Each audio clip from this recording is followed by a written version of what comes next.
இனிய வணக்கம் அன்பு உறவுகளே, எல்லோரும் எப்படி இருக்கீங்க? நலமாக இருக்கீங்களா? இது வந்து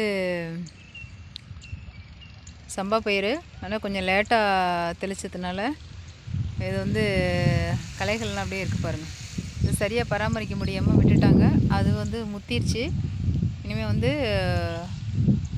வந்த வரைக்கும் லாபம்ன்ட்டு இதை அறுத்துருவாங்க. இப்போ இதை விட முக்கியமான ஒரு விஷயம் இருக்குது, வாங்க பார்க்கலாம். இது என்னன்னு தெரியுதா? மது பாட்டில்கள்.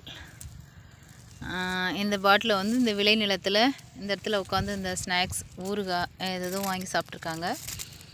இந்த இந்த இடத்துல உட்காந்து இதை குடிச்சிட்டு இந்த இடத்துல போட்டிருக்குறாங்க. இது இப்படியே வந்து இன்னும் யாராவது எடுத்துகிட்டு போய் எங்கேயாவது போட்டாங்கன்னா ஓகே, அப்படி போடலைன்னா இங்கேயே கிடக்கும். டிராக்டர் வந்து அடிக்கிறப்போ இது வந்து நொறுங்கும். ஏன்னா இன்னும் கொஞ்ச நாள் இந்த புல்லெல்லாம் காஞ்சதுக்கப்புறமா இதை வந்து மூடிடும், அப்படியே மூடிடும், உள்ளே தான் இருக்கும். அப்போ வந்து டிராக்டர் வந்து அடிக்கிறப்போ இதெல்லாம் நொறுங்கி போகிறதுக்கு வாய்ப்பு இருக்குது.